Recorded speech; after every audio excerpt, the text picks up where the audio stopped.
En el nombre del Padre, y del Hijo, y del Espíritu Santo. Amén. Dios te salve María, llena eres de gracia, el Señor es contigo.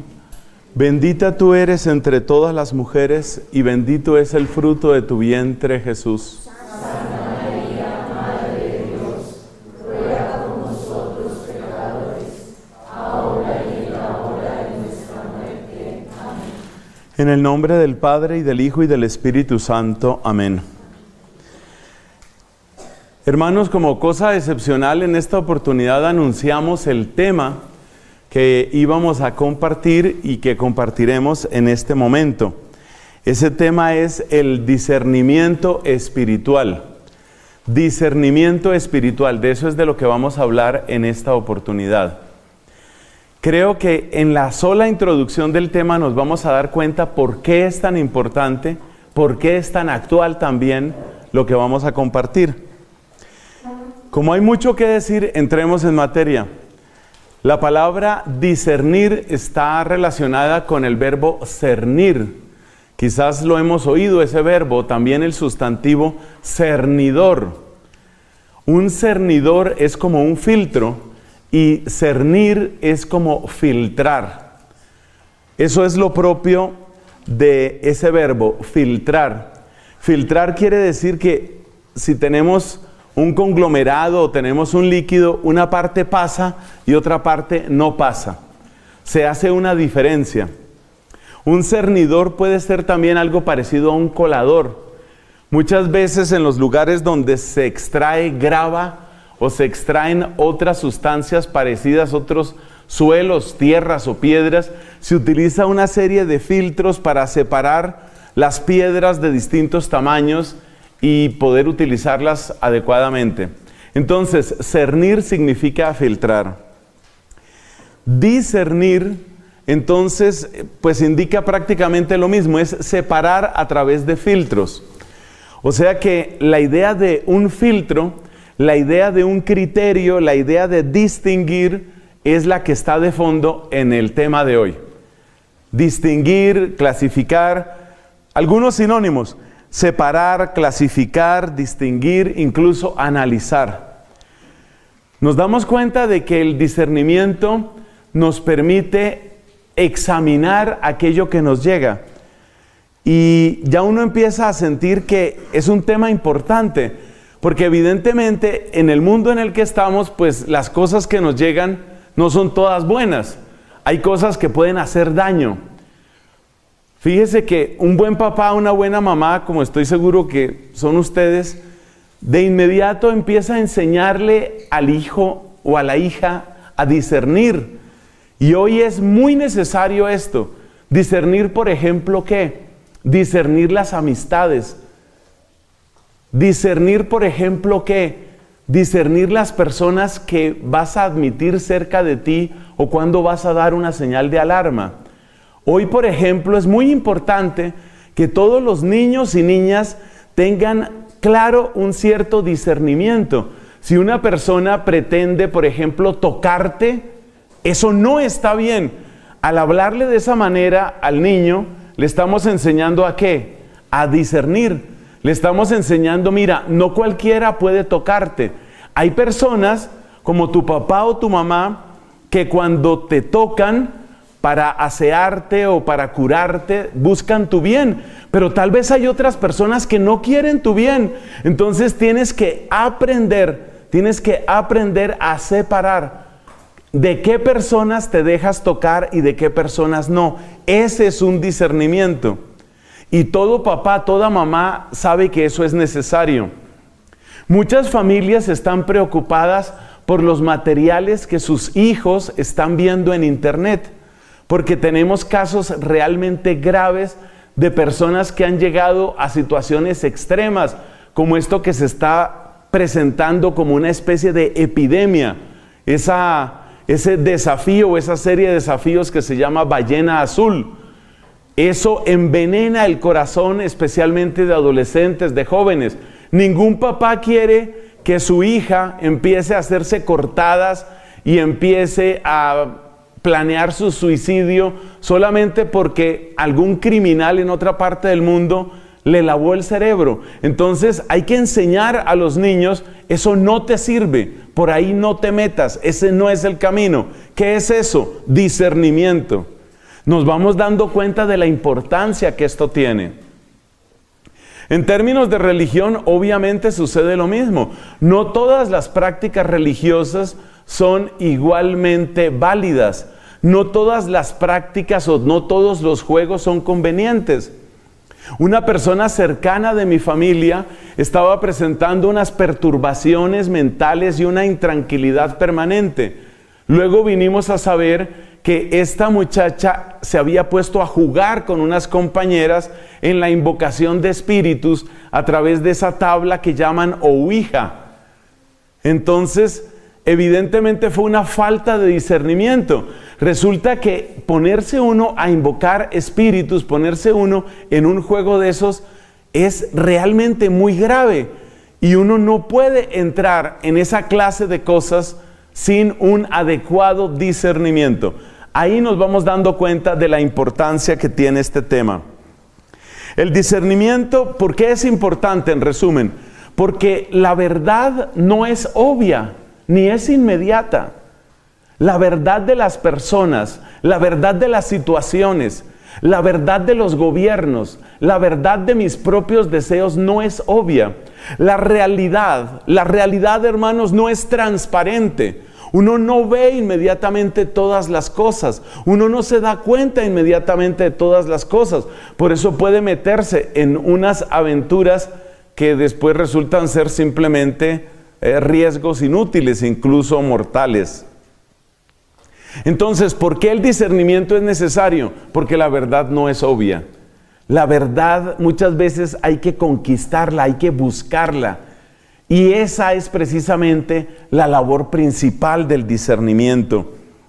El discernimiento es necesario porque en esta vida existen estas palabras.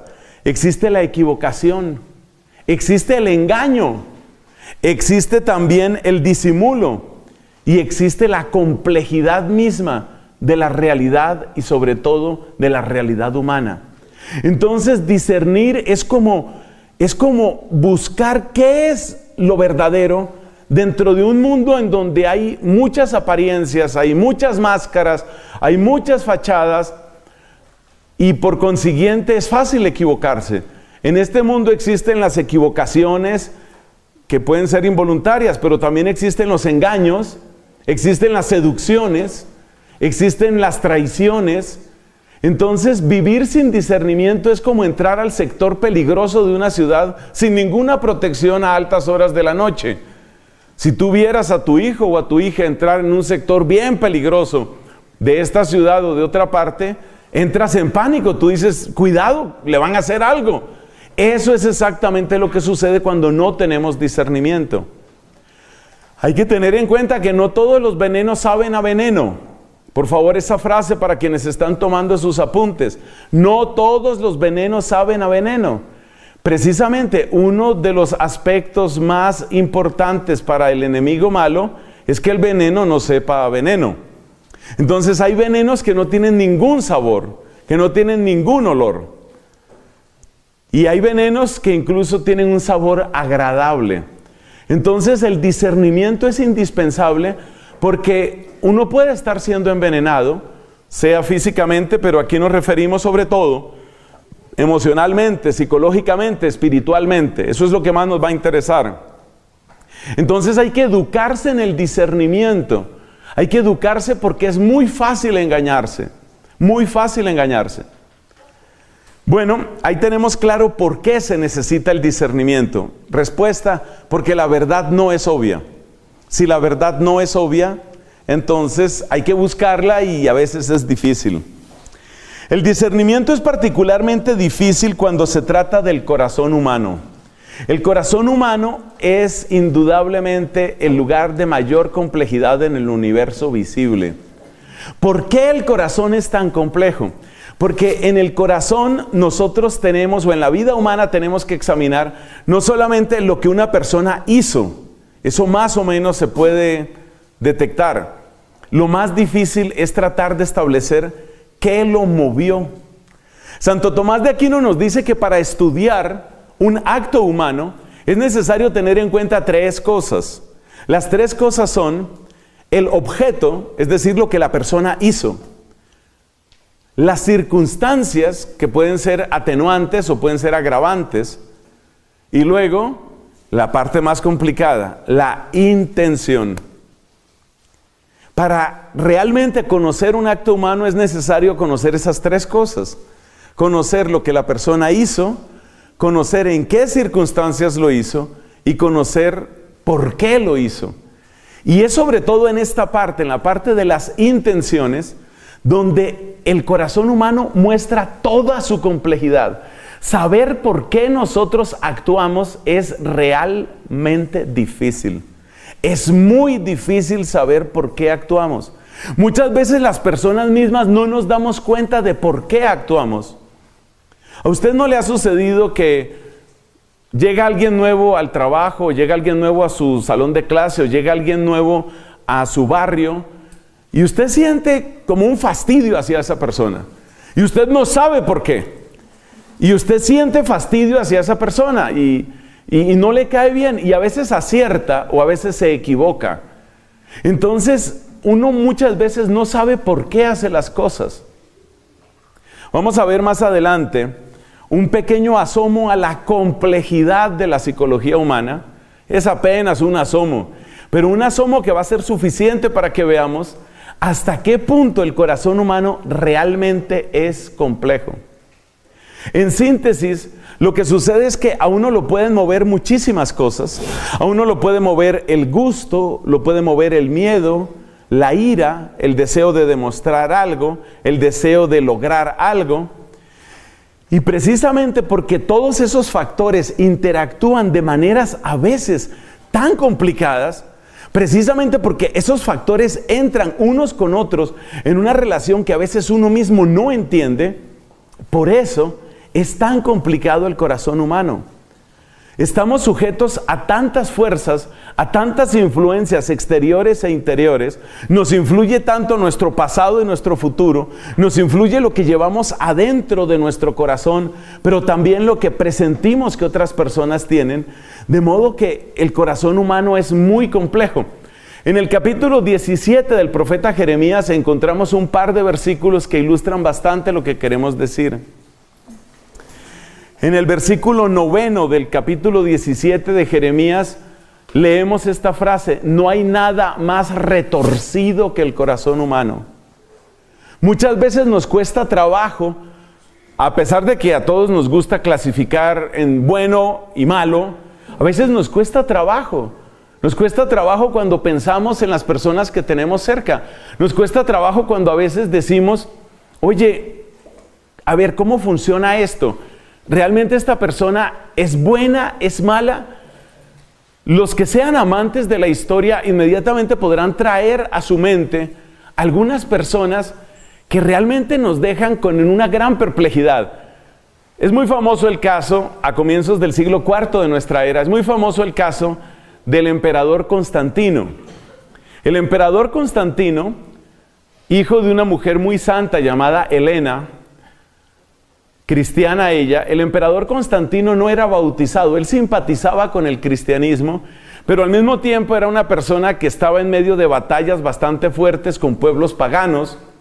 Y entonces, en algún momento Constantino se supone, según la leyenda, no estamos absolutamente seguros de que fue así, de que él vio una cruz en el cielo y esa cruz iba acompañada de un mensaje: con este signo vencerás.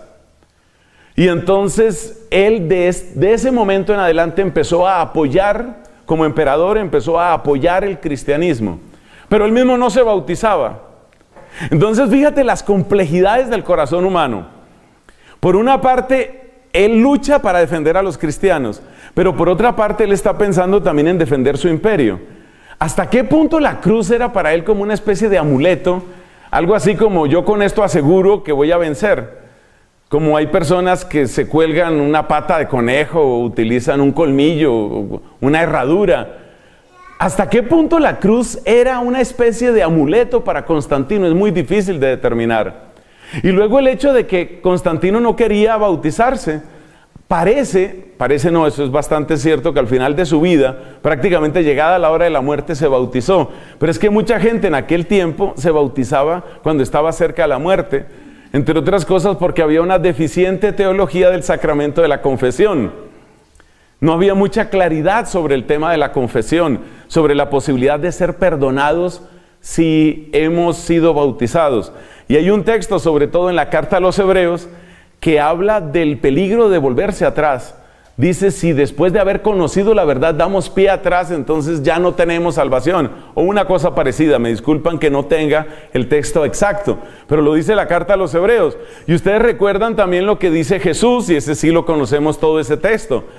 Jesús dice, el que pone la mano en el arado y mira hacia atrás, no sirve para el reino de los cielos. Entonces, muchos de los primeros cristianos tomaban esos textos de una manera tan intensa y tan literal que ellos sentían que si después de bautizarme yo llego a cometer un pecado, realmente no va a haber salvación para mí.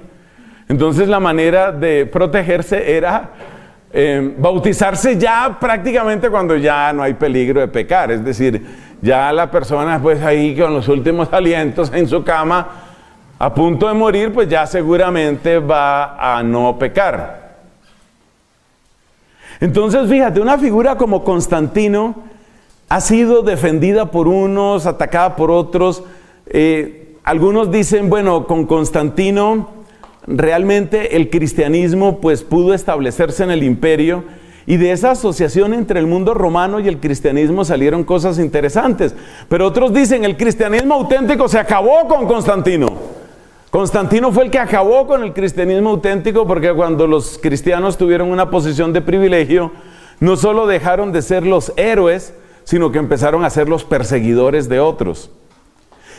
Estas ambigüedades, esta complejidad es a la que hace referencia el profeta Jeremías, capítulo 17, versículo 9, cuando dice el corazón es torcido, es retorcido, es muy difícil saber. Y muchas de las personas que tenemos cerca también nos producen esa misma perplejidad. Esto se vive particularmente en las familias o en las parejas, cuando una persona que significa demasiado para nosotros nos falla. Porque la mente humana no quiere tener al mismo tiempo blanco y negro, grande y pequeño, bueno y malo. Pero tristemente la vida humana está llena de eso. Entonces, pensemos en el caso de una pareja, todo muy bien, todo fantástico, pero de repente, ¿y cómo así? ¿Y este mensaje qué significa? ¿Este WhatsApp qué significa? No, es una yegua, porque yo apuesto en el hipódromo. Días después dice ella, mira, ahí te está llamando tu yegua. Entonces, la gente que se siente traicionada, lo duro de la traición para muchas personas es eso. Es decir, ¿cómo hago yo para meter en mi cabeza que la misma persona que es tierna, que es bondadosa, que es hermosa, que es generosa, que es atenta, es capaz de traicionarme? ¿Cómo así? ¿Cómo así? No puede ser, no puede ser. Uno se revela frente a eso, porque dice Jeremías 17:9, el corazón humano es retorcido y cuesta muchísimo trabajo, pero muchísimo trabajo porque el corazón humano tiene toda esa complejidad que a veces se va hasta el fondo.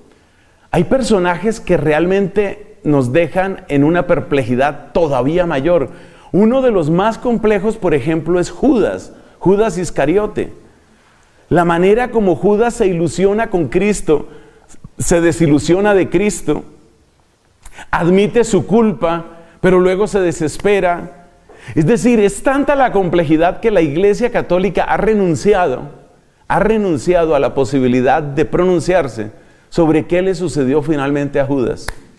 Se salvó con el último aliento, en el último momento de lucidez, alcanzó a clamar misericordia a Dios, y con seguridad que Dios lo escucharía. Pues muchos deseamos que haya sido así, pero realmente nadie lo sabe. Entonces, ¿eso qué indica? Que el corazón humano es particularmente complejo.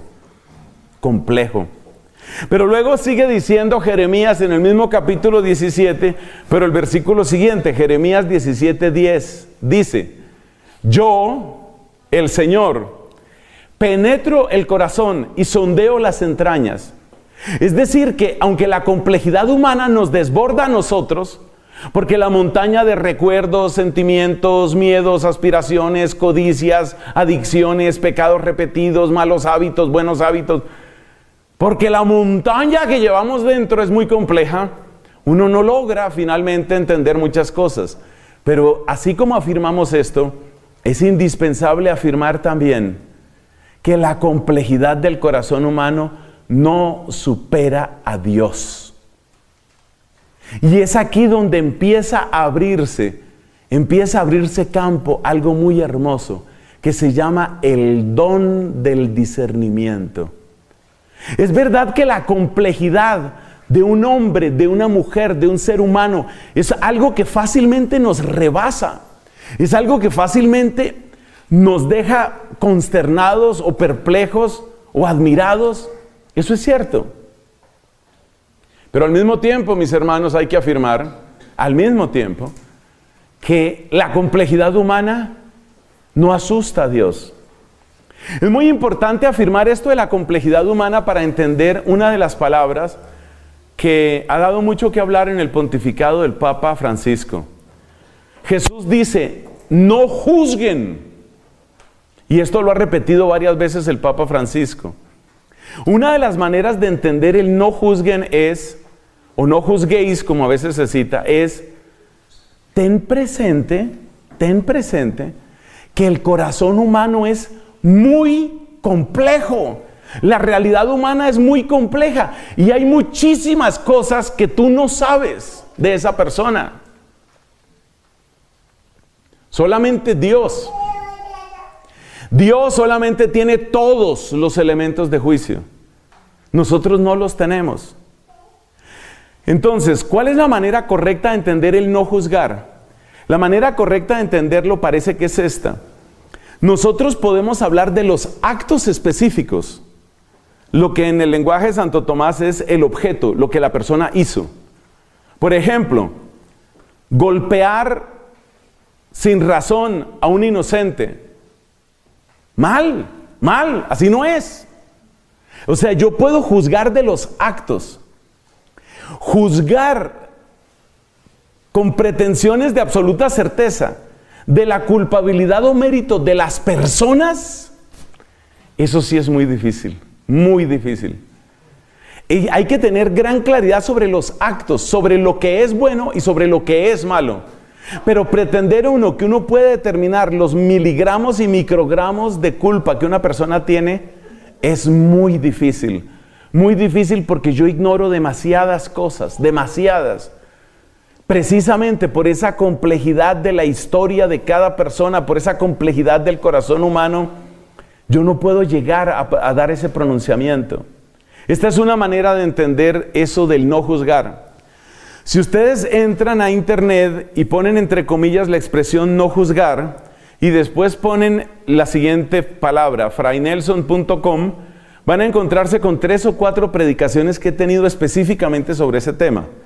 Entonces, con cariño los remito para que vean otras explicaciones adicionales. Por hoy tenemos que quedarnos solamente con el tema de la complejidad.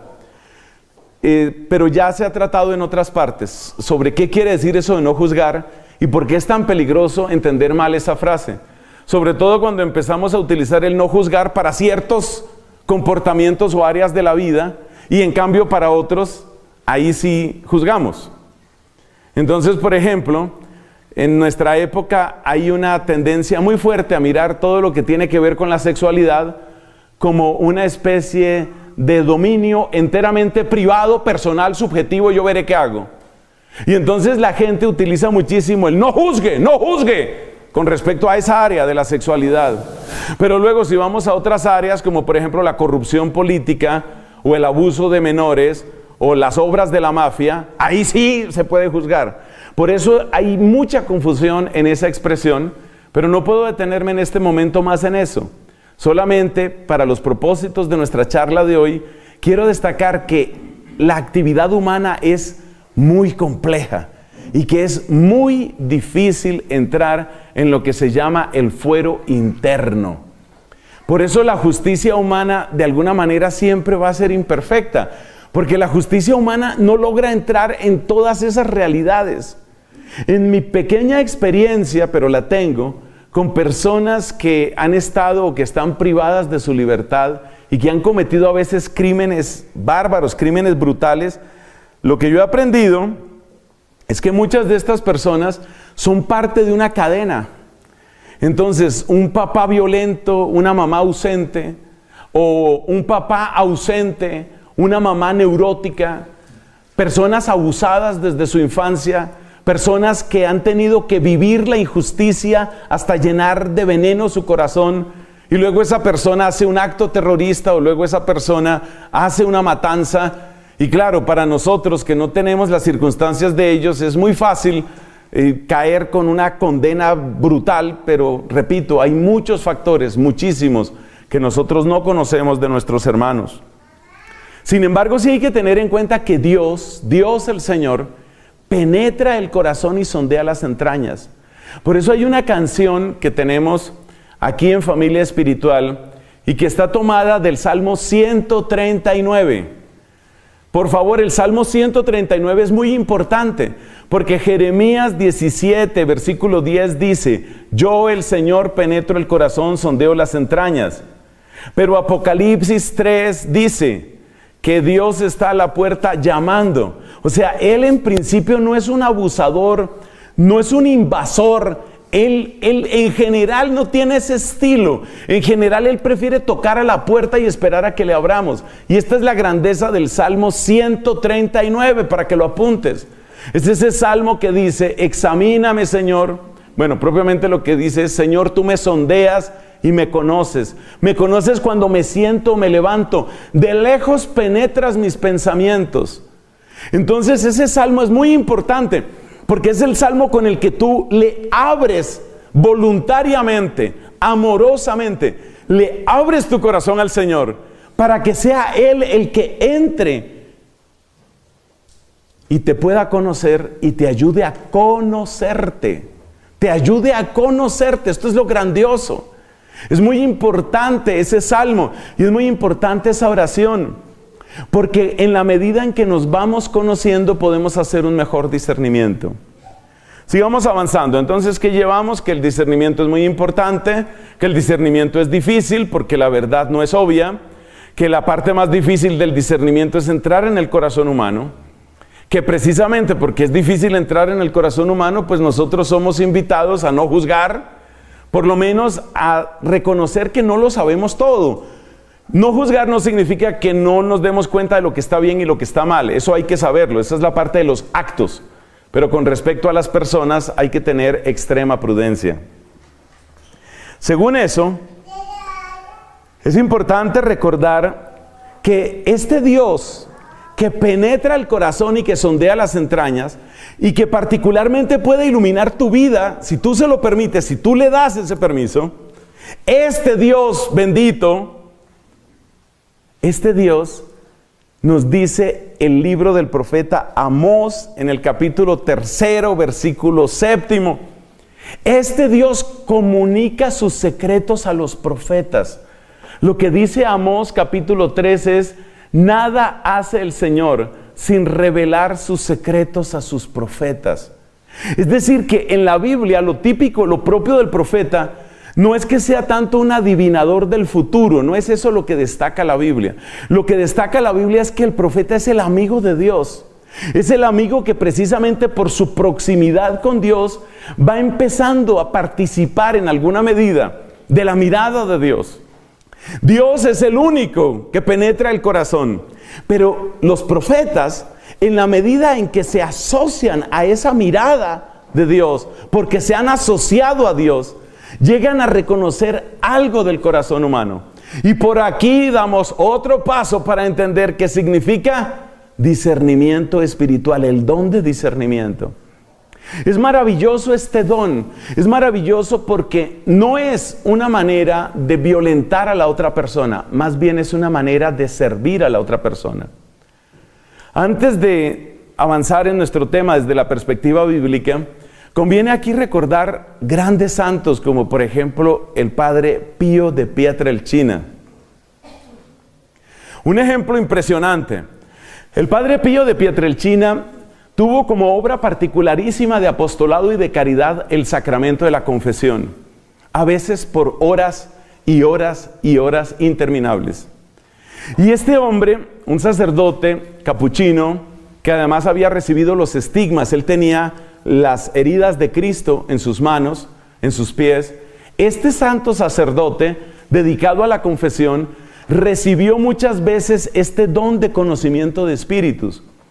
De manera que más de una persona cuenta la siguiente historia, que llegaban donde el confesionario del Padre Pío, y el Padre Pío, casi como si fuera un niño travieso, le decía, ¿habla usted o hablo yo?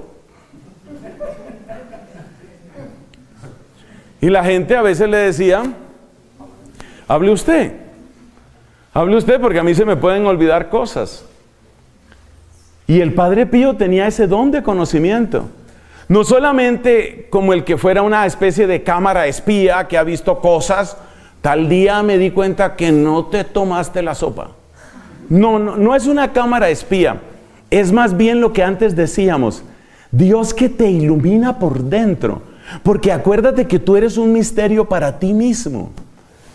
Y precisamente porque nosotros hemos buceado tan poco en nuestras propias aguas, precisamente porque somos tan ignorantes de nuestra propia condición, precisamente por eso empezamos a exigir a los demás lo que nosotros no tenemos. Entonces el Padre Pío es una muestra de este tipo de conocimiento. Nuestra santa amiga y protectora, inspiración de esta comunidad, Santa Catalina de Siena, también gozó de este tipo de conocimiento. Se encontró ella con el Papa en aquella época, en aquella etapa de la historia de la Iglesia. Los papas no estaban viviendo en Roma.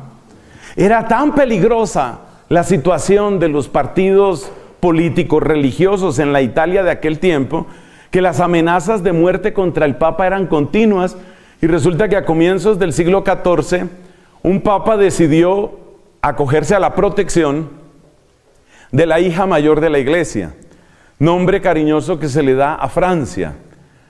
Francia ha cambiado mucho desde aquellos tiempos, pero en aquella época era la hija mayor de la Iglesia. Y en un lugar llamado Aviñón se estableció lo que podríamos decir la curia vaticana, pero no era vaticana porque no era de Roma, la curia del Papa. Se estableció allá en Aviñón. El problema es que lo que iba a ser una solución temporal y relativamente breve, se fue prolongando, y de hecho duró casi 70 años, alrededor de 70 años, o sea, duró varios pontificados. Esos papas de aquel tiempo, todos del siglo XIV, todos durante la época de Santa Catalina de Siena, son conocidos en la historia de la Iglesia como los papas de Aviñón. Aviñón es el nombre de esta ciudad en el sur de Francia. Entonces, pasa y acontece que uno de estos papas que estaba en Aviñón se daba cuenta de el mal ejemplo que estaban dando los papas con eso. Porque claro, si el papa se va de Roma por miedo a que lo maten, ¿cuál es el mensaje que está enviando a todos los demás obispos? Que cuando tengan algún peligro, corran. Y el párroco, ¿qué tiene que hacer? Váyase. Y cada uno que huya. Es decir, esa es la Iglesia de Cristo. Entonces, uno de estos papas, ya en vida de Catalina, uno de estos papas ya tenía en su corazón el propósito. El día que lo eligieron, él hizo una promesa, pero la hizo solo ante Dios. Él hizo un voto, una promesa solemne ante Dios. Yo voy a volver a Roma, sabiendo que eso le podía costar la cabeza. Yo voy a volver a Roma. No le dijo eso a nadie. Y después, pues resulta que se fue para Aviñón y el tiempo iba pasando. Y allá se encontró con la doctora de Siena, que para los datos históricos de ustedes debía tener algo así como unos 29, 30 años de edad. A mí me impacta lo que puede una persona joven cuando está llena del Espíritu Santo. Porque Catalina le predicaba a los cardenales, le hablaba al Papa, le escribía a todo tipo de personas. Eso es lo que sucede cuando una persona está llena de Dios. Entonces Catalina se encontró con el Papa, o mejor dicho, el Papa la mandó llamar, y en medio de su miedo, en medio de su perplejidad, le dice el Papa a Catalina, ¿qué crees que debo hacer? Y entonces, si yo hubiera sido Catalina, o si Catalina hubiera sido yo, entonces la respuesta hubiera sido, ¿qué cree que voy a hacer? Pero Catalina fue más caritativa de lo que yo soy. Entonces Catalina lo que le dijo, pues santidad, lo que usted tiene que hacer fue lo que usted le prometió el día que le hizo el voto ese a Dios. Y él no había hablado eso con nadie. Esa es la acción del Espíritu. Ese es el poder que llega a tener el Espíritu. Eso es lo que hemos dicho de Amós capítulo 3. Nada obra Dios sin contarlo a sus amigos los profetas. Y ese tipo de palabras de conocimiento han sucedido muchas veces. En la renovación carismática ha pasado muchas veces esto que hemos contado. Hay personas que están orando por otras personas y empiezan a sentir realidades, situaciones que los otros están viviendo. Esa persona por la que estoy orando está viviendo. Dios puede hacer eso. Pero cuando es Dios el que lo hace, atención, cuando es Dios el que da esa palabra de conocimiento, esa especie de asomo a la realidad compleja de un corazón distinto, Dios siempre da ese conocimiento con la marca, con el sello de la humildad y sobre todo de la caridad. De lo que se trata es de ayudar a esa persona. De eso es de lo que se trata.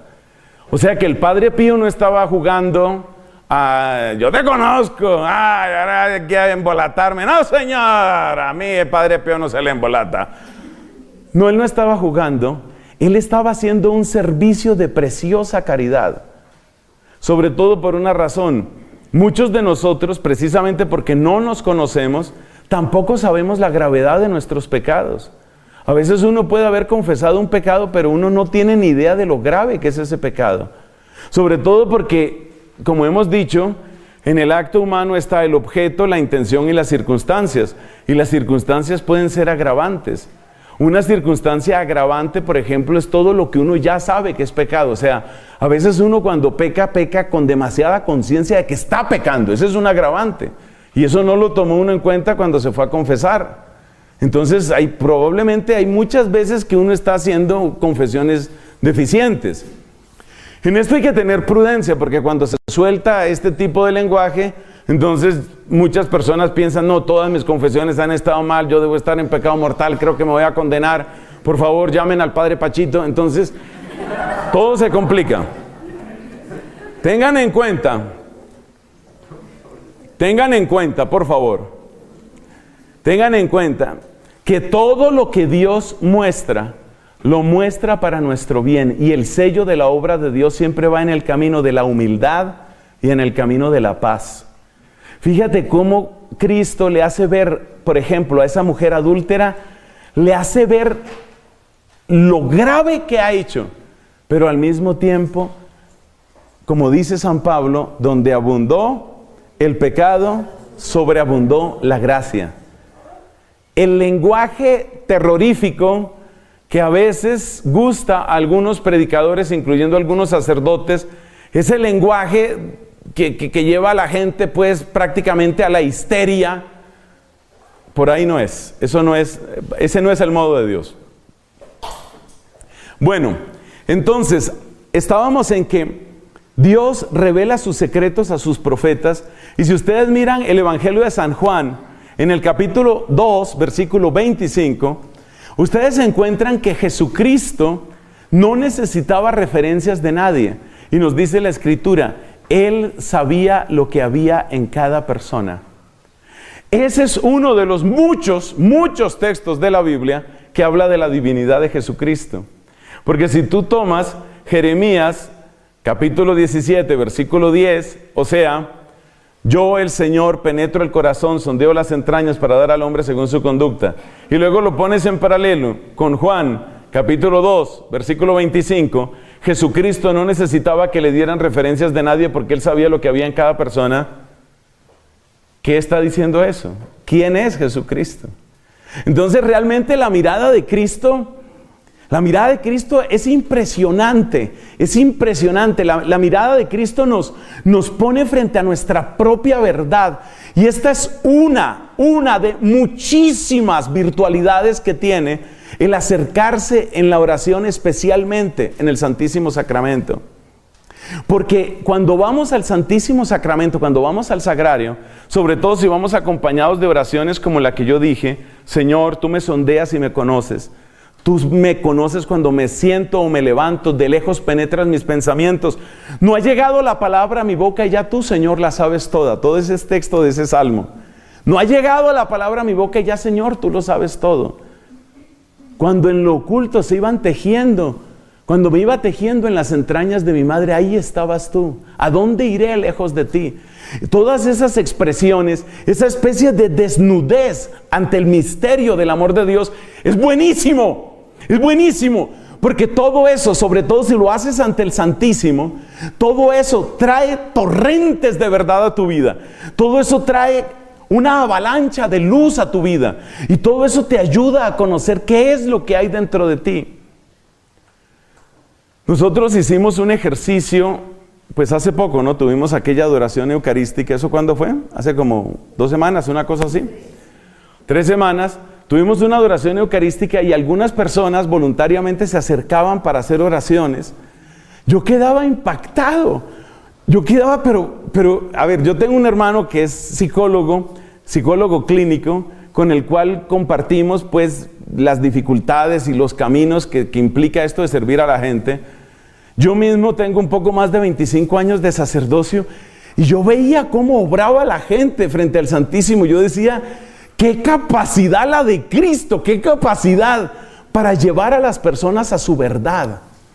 Mira, la mirada de Jesús es así, es una mirada que marca al mismo tiempo la más profunda verdad y la más profunda ternura de Dios para contigo. Por favor, no nos perdamos esa mirada. Por favor, buscar esa mirada. ¿Cuál es la mejor manera de buscar esa mirada? Bueno, pues ¿dónde está Cristo? ¿Dónde está Cristo? Está en las Escrituras. Entonces la lectura atenta, amorosa, orante de las Escrituras nos hace mucho bien. ¿Dónde está Cristo? Está en la Eucaristía. Ir al Santísimo, estar en silencio, abrir el alma, quedarse en esa disposición de sondéame, sondea mi corazón. Mira si mi camino se desvía, dice otro salmo. Cuando nos ponemos así delante de Dios, esa es luz. ¿Dónde más está Cristo?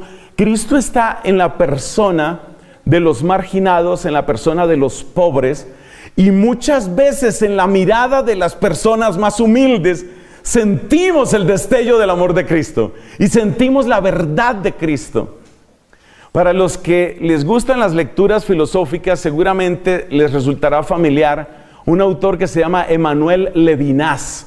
Este es un autor judío y Emmanuel Levinas desarrolla toda una preciosa teoría sobre lo que significa el rostro y sobre lo que significa encontrarse con la mirada de otra persona.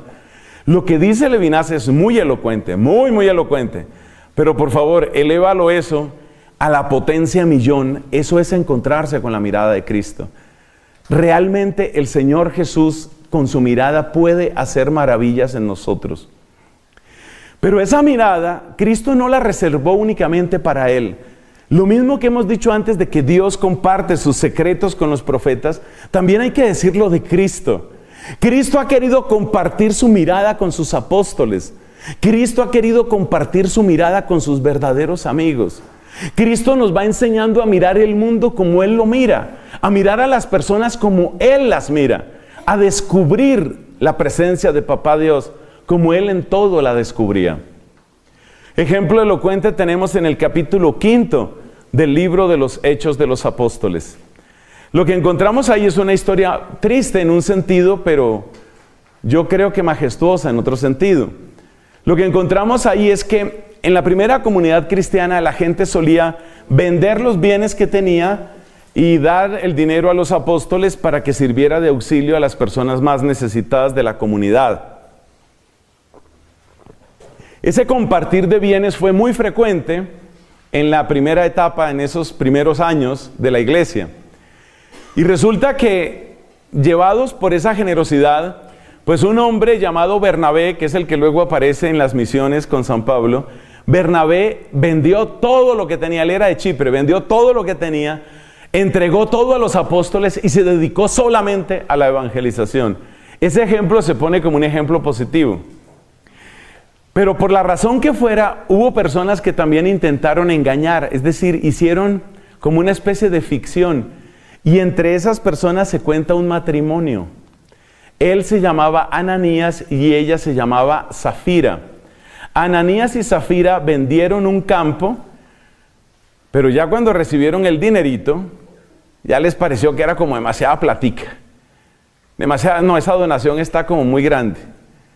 Entonces, fueron donde Pedro y le entregaron una parte, seguramente una parte sustanciosa de la donación, como si ese hubiera sido el precio por el que habían vendido el campo. Es decir, ellos sí estaban haciendo una donación, pero quisieron presentar la donación como si fuera al estilo Bernabé, que lo dio todo, al estilo de la viuda pobre que entregó todo lo que tenía para vivir. Ellos quisieron presentar su donación como si fuera así, y resulta que no había sido así. Pero cuando llegaron donde Pedro, se llevaron una sorpresa que no fue muy agradable. Porque resulta que Pedro, con ese don precioso, con esa mirada que le da Cristo, Pedro le dice a Ananías: oye, ¿es verdad que vendiste el campo? Sí. ¿Y lo vendiste por este dinero? Y Ananías mira a Pedro y le dice: sí. Y Pedro le responde: ¿y por qué te pusiste de acuerdo con tu esposa para tratar de engañar al Espíritu Santo? Es decir, Pedro se dio cuenta de algo que no era obvio. Eso le causó un impacto tan grande que se produjo, según los recuentos médicos, infarto al miocardio y murió Ananías. Y se llevaron el cuerpo y después llegó la esposa y la esposa no sabía lo que había pasado porque no estaba en WhatsApp. Llegó la esposa y entonces Pedro le vuelve a preguntar a Zafira: ¿y vendieron el campo? Sí. ¿Y por esto? Sí. Y Pedro le dice: ¿por qué mienten? Entonces Dios es evidente que sí da esa clase de sabiduría. Bueno, esa historia es terrible porque al final murieron Ananías y Zafira. Eso impacta mucho, pero no es el único caso en el que la gente muere al encontrarse con una verdad. No es el único caso. También en el libro del profeta Jeremías se cuenta el caso de un profeta que precisamente fue denunciado por Jeremías. Era un profeta que le infundía falsa confianza a la gente. Cuando empezó el tema de que los estaban saqueando para llevarlos a Babilonia, ese no fue un proceso instantáneo, duró algo más de 2 años. Cuando empezó el proceso de saqueo, de saquear pues a Jerusalén, el profeta falso le decía a la gente: tranquilos, no, pues una situación tensa, estamos en una situación tensa, sí, pero se está haciendo en primer lugar una investigación exhaustiva. En segundo lugar, pues vamos a llevar esto hasta las últimas consecuencias. Estamos completamente empeñados en resolver el asunto. O sea, ya ese tipo de lenguaje viene de esa época, ¿sí? Siglo VI antes de Cristo. Ya estaban utilizando ese lenguaje. Y entonces Jeremías oyó Jeremías, por el contrario, lo que estaba predicando era: necesitamos hacer penitencia y lo que nos viene encima es duro. Es muy duro lo que viene encima. Pero esto viene de parte de Dios y hay que aceptar esa dureza porque esa dureza es la que nos va a corregir. Y el otro profeta al contrario diciendo: no os asustéis, no os atortoléis, por favor. No os atortoléis, mire, no va a pasar nada. Ya verá usted que antes de fin de año regresa el ajuar del templo de Jerusalén, que fue lo primero que se llevaron los caldeos. El ajuar del templo va a regresar antes de fin de año. Jeremías se quedó de una pieza oyendo a este hombre que decía semejante profecía en el nombre de Yahvé. Jeremías se quedó asombrado. ¿Y qué hizo? Le dijo simplemente al profeta: pues que Dios haga así. Si tú quieres eso, que Dios haga eso. Y al otro día, sin embargo, después de orar, el Señor le reveló a Jeremías. Y entonces habló con este profeta y le dijo: tú has infundido una falsa confianza a la gente. Has infundido una falsa confianza a la gente. Y ese año, el año en el que debía regresar el ajuar al templo de Jerusalén, ese año murió el falso profeta, antes de que se cumplieran sus falsas profecías. Entonces, enfrentar la verdad humana, enfrentar nuestra verdad es muy duro, muy duro. Eso fue lo que le pasó a Ananías y Zafira. Pero el tema nuestro central aquí es que Dios, si uno le pide discernimiento, Dios le da discernimiento. Y es muy importante que los papás, que las mamás, que los misioneros, que los catequistas, que los que trabajan en medios de comunicación, que nosotros los sacerdotes, clamemos al Señor que nos dé discernimiento. Es muy importante porque los papás no se están dando cuenta de lo que les están haciendo a los hijos. Esto es muy grave. Los profesores no se dan cuenta de lo que está pasando con los alumnos. Los sacerdotes no se dan cuenta de lo que está pasando con los fieles. Por eso dice también el profeta Amós: mi pueblo perece por falta de conocimiento. Por eso, porque estamos como enceguecidos, porque no le ponemos cuidado a esto. Entonces hay que clamar este don de discernimiento. ¿Qué es lo que realmente está pasando con mi hijo, con mi hija? ¿Qué está pasando? Eso hay que pedírselo a Dios. El apóstol Santiago dice en su carta: si alguno está falto de sabiduría, yo creo que eso nos cobija a varios aquí, que la pida a Dios, que da sin echar en cara.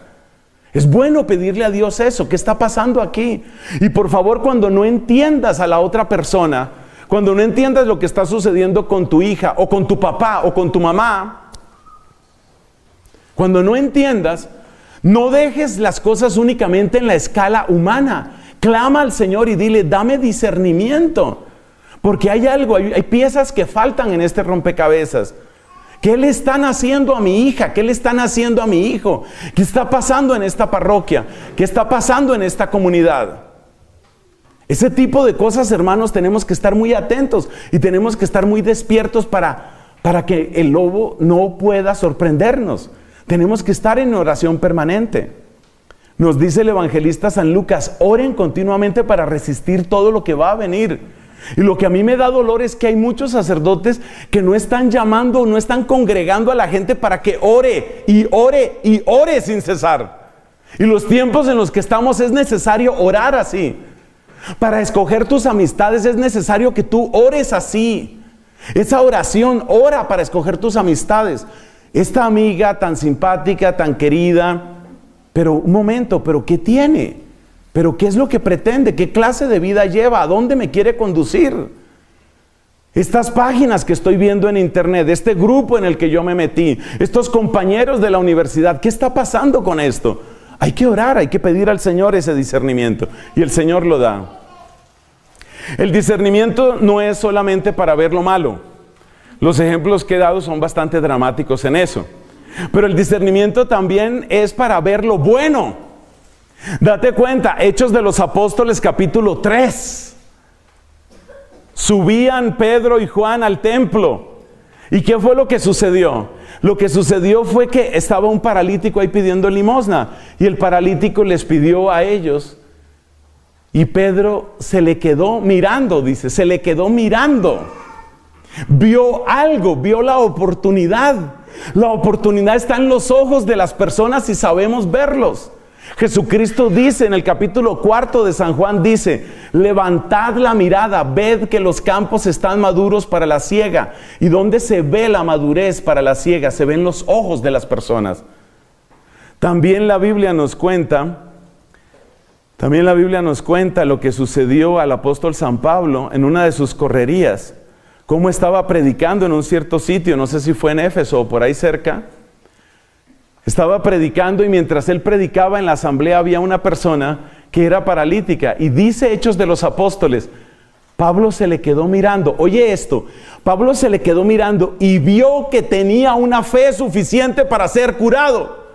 O sea que el discernimiento también es para ver, este es el momento para hablarle a esta fulana. Este es el momento para que se levante este paralítico. Este es el momento. El discernimiento te hace ver cuál es el momento.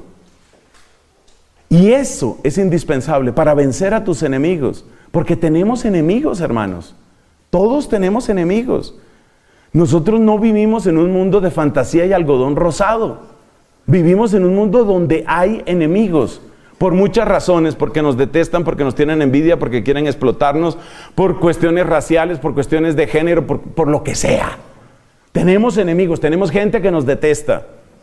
Alguna vez les compartí a los hermanos de la comunidad, les compartí lo que a mí me sucede en YouTube. Prácticamente todos los días yo recibo maldiciones en YouTube, a mí me maldicen todos los días. Eso es parte de la vida mía, y en las otras redes sociales me pasan cosas semejantes. Entonces es necesario entender el momento en el que estamos viviendo, y es necesario discernir lo que está pasando. Veo a mucha gente muy dormida, pero muy dormida, incluyendo muchas obras católicas. Pasemos a la última parte de nuestra predicación. ¿Cuál es la pregunta básica cuando hacemos un discernimiento? ¿Cuál es la pregunta básica? La pregunta básica es solamente una. ¿Esto de dónde viene? ¿Cuál es el origen de esto? La pregunta por el origen es indispensable cuando se trata de discernimiento.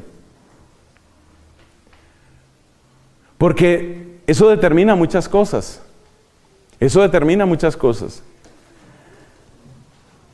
Este pensamiento que yo tengo, ¿de dónde viene? Esta alegría que yo tengo, ¿de dónde viene? Esta amistad, ¿de dónde viene? ¿Qué es lo que realmente quiere esa persona o el que me propone este negocio? Es que esto vale para todo. Por favor, nadie piense que estamos hablando aquí únicamente de religión. Esto vale para todo. Mire, si uno hace más oración, uno se salva de muchas quiebras. Yo he conocido matrimonios que no se hubieran destruido. He conocido personas que no hubieran despedazado su vida afectiva. He conocido empresas que no hubieran fracasado. He conocido negocios que no se hubieran dañado si la gente hubiera hecho más esto. Pero ¿qué pasa? Que tristemente cada uno de nosotros tiene defectos en las orejas, en los oídos, en la cabeza o no sé dónde más. Y los defectos que tenemos hacen que las personas nos endulcen el oído. Y hay gente que es experta en analizarlo a uno. Hay gente que es experta en decirte el elogio que tú quieres oír. Hay gente que es experta en acariciar tu ego como a ti te gusta. Hay gente que es experta en nombrarte el problema que te pone débil y que te hace vulnerable. Por eso es muy importante el discernimiento. El discernimiento, ¿qué es lo que quiere? Saber cuál es el origen. Los santos doctores, los santos maestros en la iglesia, gente como San Ignacio de Loyola, gente como Santo Tomás de Aquino, gente como Santa Catalina de Siena, ha hecho mucho estudio sobre este tema. Para los interesados en Santa Catalina de Siena, ella no llama a esta virtud discernimiento, ella le da otro nombre, lo llama discreción. Para ella la palabra discreción es eso, saber discernir una cosa de otra. Entonces, si van a los escritos de Catalina, tener presente que ella esto no lo llama discernimiento, sino discreción. Bueno, ellos nos han enseñado, los grandes doctores y santos, nos han enseñado sobre el discernimiento. Y básicamente las tres respuestas que tiene la pregunta, ¿cuál es el origen de esto? Las tres preguntas son, o esto viene del hombre, o esto viene de Dios, o esto viene del demonio. Esas son las tres respuestas. Y discernir, en primer lugar, es eso. Es tratar de aclarar si esto que estoy sintiendo, viviendo, temiendo, buscando, en lo que me regocijo, esto viene de Dios, o esto viene del enemigo, o tal vez esto viene simplemente de la naturaleza humana. Hay que tener en cuenta que cuando hablamos de la naturaleza humana, estamos hablando de una realidad bastante compleja. Mira lo que incluye la naturaleza humana. Condicionamientos, atención para sus apuntes, mire, condicionamientos genéticos. Los genes afectan en esto. Condicionamientos fisiológicos, donde entran temas neuronales, temas hormonales, ahí entran una gran cantidad de temas. El temperamento que cada uno de nosotros tiene, eso también influye. La historia personal influye muchísimo. ¿Tu historia cuál ha sido? ¿Ha sido una historia de humillaciones? ¿Ha sido una historia de soledad? ¿Ha sido una historia de descalificación? ¿Ha sido una historia de burlas? ¿Ha sido una historia de apoyo, cariño y respeto? ¿Ha sido una historia de idolatría? Resulta que tú eras el único en la casa y resulta que tú eras el que gobernaba todo en la casa. Desde los 4 años de edad tú determinabas cuándo son las vacaciones, qué se come en esta casa, cuándo se enciende el televisor, cuándo se va la gente a dormir. A los 4 años dominabas a tu papá y a tu mamá. Claro, súmale otros 20, cuando tiene 24 quiere hacer lo mismo con todo el mundo. Y cuando llega a ser el jefe de la empresa quiere hacer lo mismo con todo el mundo. Entonces la historia personal es muy importante.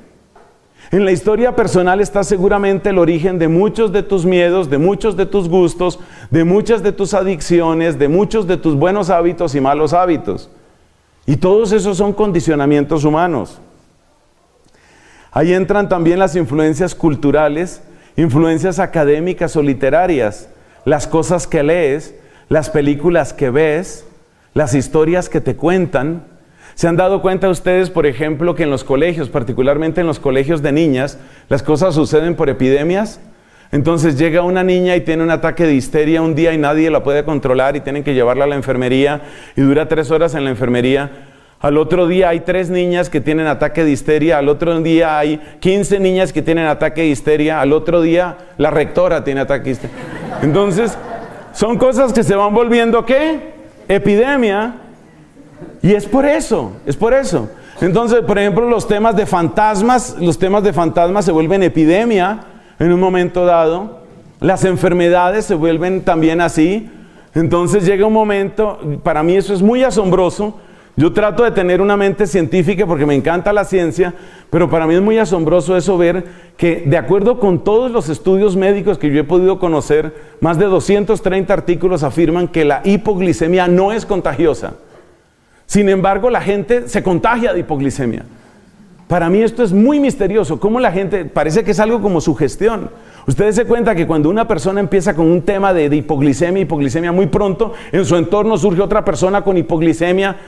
Sin embargo, aquí hemos logrado controlar, en este colegio nadie ha podido entrar con hipoglicemia. Sigamos. Entonces, todos esos contagios, todas esas modas, todas esas influencias culturales, todo eso está dentro de uno.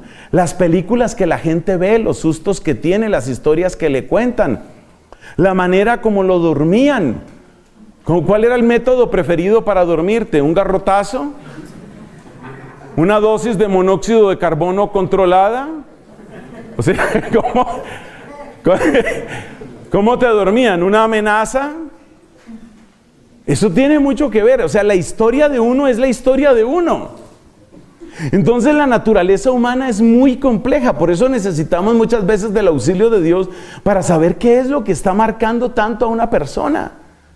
Porque la mayor parte de nosotros al final de la historia resultamos marcados por una de las siguientes palabras: por una codicia, por un gusto, por un miedo, por el deseo de probarle algo a alguien, por el deseo de libertad, por el deseo de felicidad.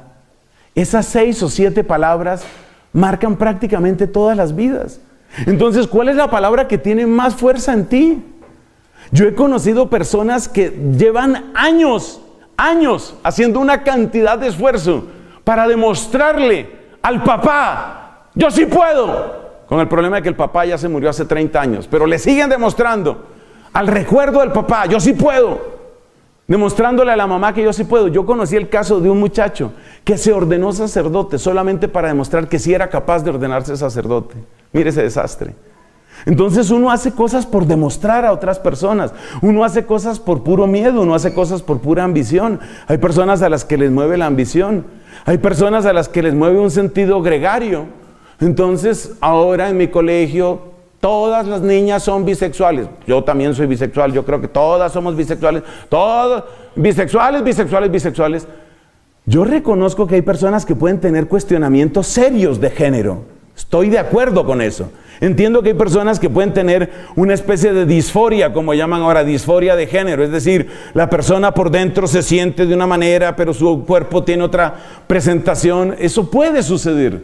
Pero es que lo que estamos presenciando ahora no es eso. Lo que estamos presenciando ahora es un espíritu gregario. De repente todo el mundo se volvió bisexual, todo el mundo. Eso tiene uno que ser suficientemente crítico. Entonces, las tres respuestas al tema de el origen son Dios, o el demonio, o la propia persona. Pero atención que en el tema de la propia persona puede entrar toda esta lista tan larga que he dicho, y la lista todavía no es completa. Pueden entrar muchísimas cosas, muchas cosas. Y por eso hay que recordar lo que hemos dicho en otras oportunidades. También al médico lo hizo Dios. Por eso hay algunas circunstancias en que una buena ayuda psicológica hace bien, porque ayuda a despejar el terreno y ayuda a mostrar qué es lo que está sucediendo en la persona. Bueno, eso en cuanto a la persona humana, o sea, en cuanto al origen humano. ¿Qué podemos decir con respecto al origen diabólico, el origen demoníaco, que es algo en lo que hay mucha preocupación para muchas personas ahora? ¿Qué es lo que hay que decir? Lo primero que quiero decir es esto: sin un adecuado conocimiento de uno mismo, la tendencia es atribuir las cosas rápidamente o a Dios o al diablo. Y resulta que, como bien enseña Santo Tomás de Aquino y otros santos doctores, la manera ordinaria de obrar de Dios es a través de causas segundas. ¿Qué quiere decir a través de causas segundas? Que sí, es verdad que Dios puede darnos inspiraciones directas, eso es verdad que Dios puede darnos palabras de conocimiento, sí, dones de profecía, sí, don de lenguas y don de interpretarlas, sí, creemos en los dones, sí, claro que sí, todo eso es cierto. Pero el modo ordinario de obrar Dios es a través de causas segundas. ¿Causas segundas qué es? Tu inteligencia y tu voluntad. Y tu inteligencia y tu voluntad, y tu inteligencia y tu voluntad, y tu inteligencia y tu voluntad. El modo ordinario de obrar Dios es a través de la inteligencia y la voluntad de cada uno de nosotros, sabiendo que esa inteligencia y esa voluntad están sometidas a una complejidad inmensa, que es a la que hemos hecho referencia con esa lista larga, que incluye miedos, resentimientos, heridas, recuerdos, vacíos, etc. Entonces aquí es donde yo le veo la importancia a la Santa Doctora de Siena. Por eso y por muchas razones más la quiero tanto. Porque ella dice, el comienzo de la vida espiritual está en el conocimiento de sí mismo. Y la persona que no se conoce rápidamente le atribuye al demonio cualquier cosa. La persona que no se conoce rápidamente dice, esto es de Dios por cualquier cosa. Mire, yo conocí el caso de un muchacho que estaba andando un poco en malos pasos. Malos pasos quiere decir que se la pasaba oyendo música metálica, consumía algunas cosas, nunca supe exactamente qué, ni me dio a probar, ni yo hubiera recibido. Este hombre un día iba caminando por la calle, por una calle larga, altas horas de la madrugada, y de repente la luz del alumbrado público, la luz del poste, cuando él pasó delante del poste, se apagó. No era hora para que quitaran la luz, o sea, no había llegado la madrugada, era plena noche, pero este iba caminando y se apagó esa luz. Siguió caminando. Cuando llegó al otro poste, se apagó.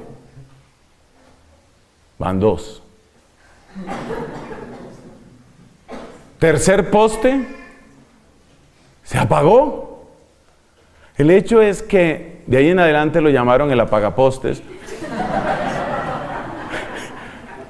No, el hecho es que esa vez a este señor se le apagaron como 4 luces, pero así. Entonces él concluyó una cosa: yo estoy en poder de las tinieblas. El demonio ya se adueñó de mí. Esa fue la conclusión a la que él llegó. Eso es por toda esa puerca música que estoy oyendo. Digamos que lo bueno que eso tuvo fue que el tipo se volvió más crítico con respecto a la música que estaba oyendo. Esa parte es buena. Pero uno se da cuenta que ese nivel de discernimiento, o sea, da risa, da llanto, da pesar, da ternura. Entonces date cuenta, cuando uno no se conoce, uno rápidamente está atribuyendo cosas así, son cosas del demonio. Esto tiene que ser del demonio. Eso no crean ustedes que le sucede únicamente algunas personas que uno podría llamar ignorantes. Yo conocí un sacerdote que detectaba el ataque del enemigo por un cierto temblor. Si me tiembla la mano derecha, puede ser de Dios. Si me tiembla la izquierda, es del enemigo. Yo no sé si es que tenía principios de Parkinson o qué, pero era un sacerdote de la Iglesia Católica y él utilizaba como criterio de discernimiento qué le temblaba primero.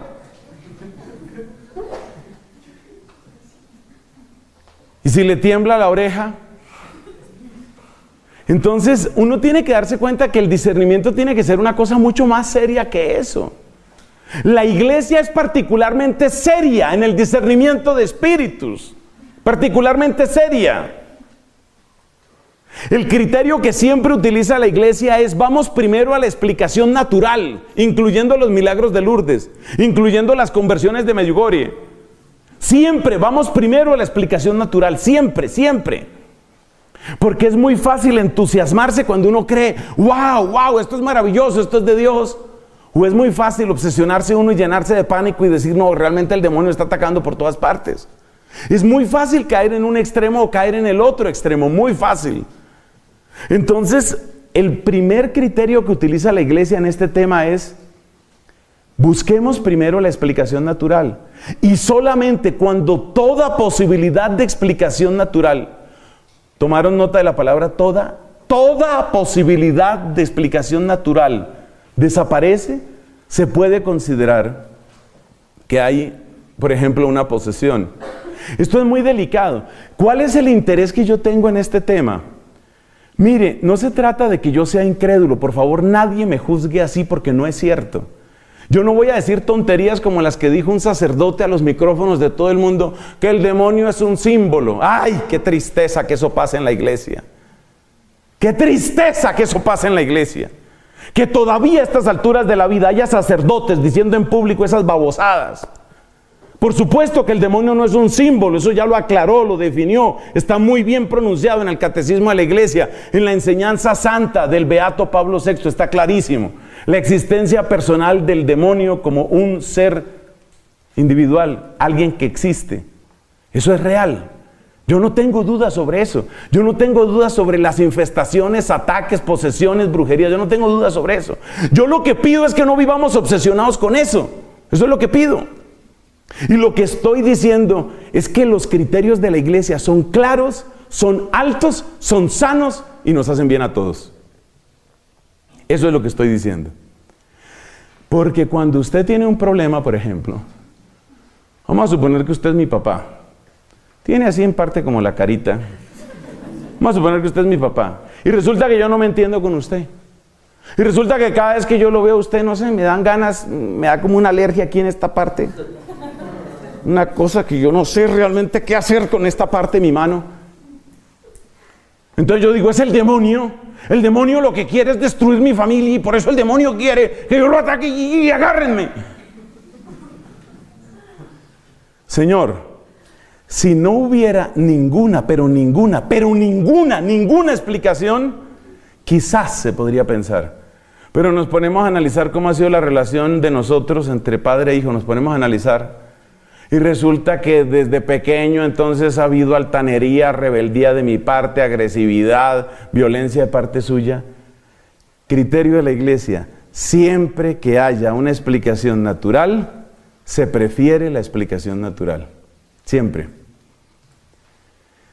Esto significa que el diagnóstico de una posesión, una verdadera posesión, o de una cuestión de brujería, que esas cosas pasan. Pero el diagnóstico es algo muy serio, muy delicado y muy parsimonioso. Vamos poco a poco. Creo que todos los aquí presentes, o la mayoría, habrán oído hablar de este sacerdote llamado Gabriel Amort, exorcista en la diócesis de Roma. Eso significa con autorización directa del Papa. Gabriel Amort decía: a ver, atención, este es un exorcista de fama mundial. Quiere decir que los casos que le llegaban eran realmente muy serios. O sea, para que la gente fuera a Roma específicamente a buscar al exorcista autorizado por el Papa, pues vamos, imagínate cómo tendría que ser la cosa. Ese es el nivel de casos, que no se asusten con esos ruidos, por favor. Porque empieza la gente, cuando el padre predica, siempre que el padre predica, entran unos ruidos. Entonces, calma. Entonces, imagínense qué casos le llegarían a Gabriel Amor. ¿Y sabe lo que él decía? De 1000 casos que me llegan, 1 puede ser verdaderamente posesión. Usted calcule el nivel de problemas que le llegan a Gabriel Amor, o le llegaban. Y él dice, de 1000, 1. Esto nos invita a ser particularmente prudentes. Entonces, ¿qué es lo que suele haber en estos casos? ¿Qué es lo que suele haber? Mire, hay una cosa que es necesario conocerla y que se llama obsesión religiosa. ¿Obsesión religiosa qué es? Que tú tomas un tema de la religión y lo conviertes en una especie de idea fija sobre la cual das vueltas y pones a dar vueltas toda tu vida. En un pueblo donde está la orden dominicana sucedió esto. Una señora que se iba a casar, pero por alguna razón el matrimonio se dañó. Y ella decidió de ahí en adelante vestirse siempre de novia. Pobrecita, estaba un poquito mal. Entonces ella iba a todas las misas con un vestido blanco que uno no sabía si era una niña de primera comunión hipertrofiada o qué era lo que le sucedía. Pero así iba ella a todas las misas. En el caso de ella, la obsesión religiosa era matrimonio, matrimonio, matrimonio. Los hermanos de San Juan de Dios tuvieron un hogar aquí por el lado de Chía. Ahí tuvieron un hogar, creo que ya no está funcionando. Y ahí, por ejemplo, había un señor que tenía una obsesión con el bautismo. Él consideraba que había que bautizar a las personas. Entonces les advertían a los visitantes que tuvieran cuidado, porque a veces estaban visitando a otra persona y de repente los bañaba este señor, yo te bautizo. Y él consideraba que ese era su apostolado.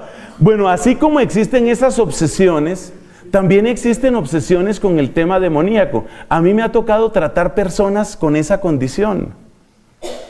Yo no sé si entre los aquí presentes estén algunos de los que estuvieron una vez que me tocó hacer una oración por una persona que mirando desde fuera todo el mundo decía, posesa. ¿Por qué? Porque temblaba, se tiraba al piso, echaba espuma por la boca, gritaba blasfemias, groserías horribles contra Cristo, contra la Virgen. Cualquiera dice, posesa. La iglesia no llama posesa a una persona porque haga eso. Tiene que demostrarse que lo que le está sucediendo a esa persona no es explicable por medios naturales. Claro, a uno le impacta. No crea. Yo, en ese momento, desde esa época es que yo utilizo este chaleco antibalas. Claro, no, ese asunto le impacta. Pero ahí viene lo del discernimiento. Siendo como soy un pobre pecador, yo también hice oración y yo hice la pregunta que dijimos aquí: ¿cuál es el origen de esto? ¿Esto qué contiene? ¿Esto para dónde va? Y empecé a hablarle a esta persona, era una mujer. Empecé a hablarle a esa persona, vamos a decir aquí un nombre ficticio, Rosana. Empecé a hablarle a ella y le dije, Rosana, tú no tienes necesidad de hacer eso. Entonces ella se quedó descontrolada. Esa es una de las señales de la obsesión religiosa, a diferencia del poseso. Donde hay verdadera posesión, hay una velocidad de inteligencia que trasciende toda inteligencia humana. De manera que en una verdadera posesión es casi imposible tomar al poseso por sorpresa con ningún tema, con ninguna conversación o pregunta. Cuando uno tiene una persona de estas, y entonces ella se esperaba, yo no sé, que yo trajera la típica agua bendita, que sacara el crucifijo, que mandara a traer una estola, que mucha gente la sujetara. Entonces, por ejemplo, una cosa que hice yo fue, no la sujeten, déjenla ahí en el piso. Entonces, ¿qué pasa? Que el piso estaba bastante frío. Claro, a un poseso eso no le importa. Pero una persona que tiene una obsesión religiosa, después de un rato de estar aquí, ustedes conocen más o menos el climita de por aquí, ponga una persona ahí sobre el pasto a que empiece con su posesión. Póngala ahí, póngala. Después de un rato, la persona va descubriendo, yo mejor me desposeso. ¿Existen las posesiones diabólicas? Sí. La respuesta de la iglesia, ¿cuál es? Exorcismo. Autorizado hecho por un sacerdote según el rito autorizado por la iglesia, que incluye la autorización del obispo. Eso existe en la iglesia, pero lo que pasa es que la iglesia es seria en eso.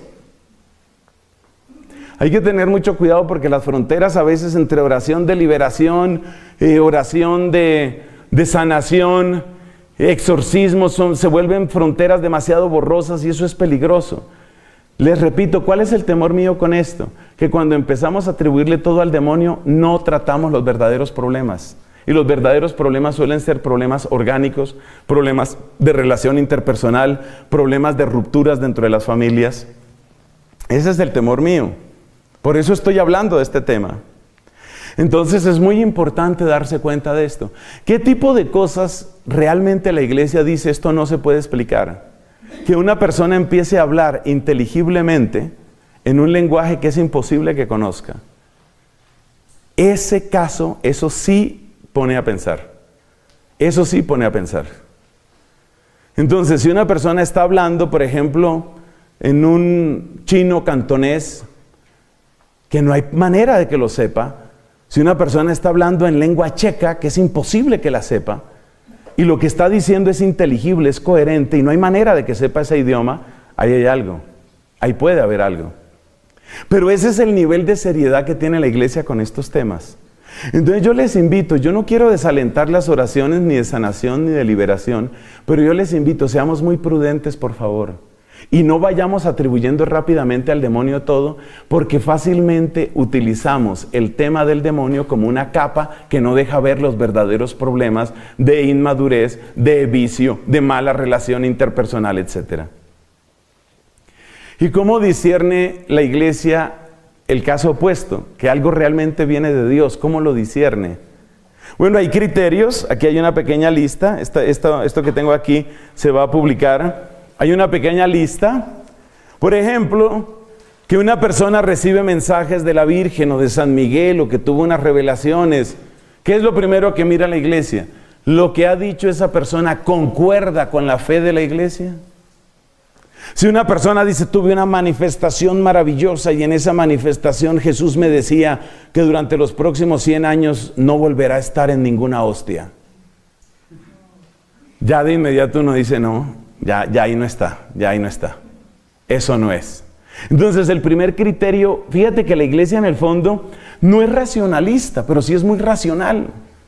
Vamos a estudiar lo que la persona dice.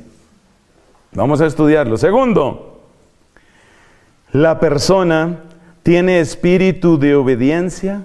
El supuesto visionario, el que tiene los mensajes, el supuesto profeta, porque no necesariamente tiene que ser tan sobrenatural la cosa. El supuesto profeta, el supuesto visionario, ¿tiene obediencia? ¿Tiene paz?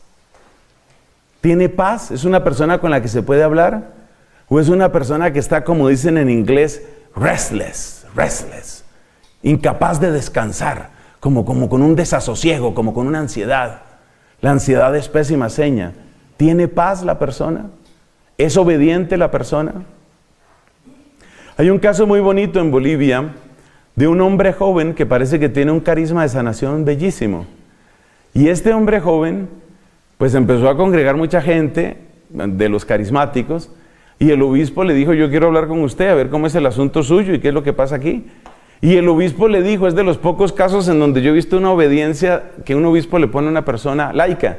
Le dijo, usted suspende eso, hasta nueva orden. Y el hombre que tenía la popularidad del mundo, porque si hay algo que da popularidad es la sanación, la predicación no tanto, pero la sanación es seria. Oiga, y el hombre paró en seco. El obispo me dijo, yo paro. Y duró meses sin ninguna de esas reuniones. Y luego fue el mismo obispo el que le dijo, siga por favor, cuando vaya a ir a otras partes, comuníqueme porque usted necesita un permiso especial mío para salir a predicar a otra parte. Ese es un caso muy bonito de obediencia. Eso habla muy bien de esta persona. Un gran carisma de sanación. Entonces la obediencia, la paz, la estabilidad emocional, la alegría. Por favor, tengan ustedes una sana distancia con esas personas que todo el día y toda la noche denuncian. Acuérdense que los profetas denuncian, pero los profetas también anuncian. Tiene que haber esperanza, por Dios, tiene que haber alegría también. Esos profetas que están todo el día denunciando todo es amargo, todo está mal, y no se pierdan porque mañana les contaré cómo va a acabar todo esto. Y resulta que eso también produce adicción, la gente también se vuelve esa, la gente se vuelve adicta a los padres. Gracias a Dios eso no me pasa a mí, pero la gente se vuelve adicta a los padres. Entonces el padrecito y el padrecito y el padrecito, y cuanto más tremendista y cuanto más apocalíptico y cuanto más denuncia, entonces más pegados al padre. Cuidado con eso, eso causa adicción. ¿Sabe qué? ¿Cuál es el atractivo que tiene ese tipo de personalidad? Causa una sensación de seguridad y causa una sensación de que estoy entrando en el secreto de la verdad. Entonces hay que tener mucho cuidado con eso. Esos profetas que todo es desastre, todo está mal, todo se va a acabar, todo va a explotar. Hay que tener cuidado con eso. El mensaje de Dios siempre tiene, es que incluso Jeremías, el famoso Jeremías que tiene tanta tristeza, oiga, pero qué belleza, lean el final del profeta Jeremías, esas expresiones de esperanza, de dulzura, de ternura, lo que Dios va a hacer con su pueblo. Entonces, estas son las señales que mira la iglesia en un supuesto profeta. Tercero, hay frutos de conversión, la gente se convierte. Los mismos visionarios, los mismos predicadores o profetas se convierten. ¿Qué vida de conversión están llevando? Eso es importante. Si hay o no hay conversión. Cuarto, criterio del desinterés. ¿Qué beneficio está sacando esta persona de sus visiones, de sus mensajes? Ese es un criterio muy importante, donde se ve que asoma el negocio, donde se ve que asoman, y a veces son negocios, a veces son cosas mucho más turbias. Dentro de la Iglesia Católica es relativamente escaso, pero en sectas protestantes se han presentado casos de personas de estas que tienen una enorme popularidad y una fuerza carismática inmensa y unos desórdenes sexuales brutales. Esta secta en Texas que tuvo que entrar la policía y prácticamente bombardear, era una cosa bárbara. Y los que estaban en el centro de eso, sobre todo un señor que estaba ahí, era un degenerado sexual bárbaro. Entonces hay que tener cuidado con eso también. Entonces fíjate lo prudente que es nuestra madre a la iglesia, mirando estos puntos. Es fiel al magisterio, es obediente, tiene paz, es capaz de predicar alegría, tiene estabilidad emocional, lleva una vida de conversión, la gente se convierte cerca de ese mensaje o cerca de ese lugar, la persona tiene desinterés o qué está ganando con esto. Y el último punto, tiene ardor por la evangelización de toda la iglesia, no solo de su movimiento, porque si no puede ser una secta que están haciendo ahí. ¿Tiene ardor por la evangelización y el crecimiento de toda la iglesia? ¿O solo le interesan las vocaciones para su movimiento? ¿Solo le interesa la gente que se adhiera a ellos? Son criterios muy bellos. Y ahí cerramos esta predicación, hermanos. El discernimiento busca establecer cuál es el origen. ¿El origen soy yo mismo en la complejidad de mi historia? El origen es el demonio, pero eso no se debe decir con ligereza. Eso hay que ser muy prudentes. Por favor, no lo apliquen a cualquier cosa. Tercero, el origen viene de Dios, pero ¿cómo son las señales de Dios?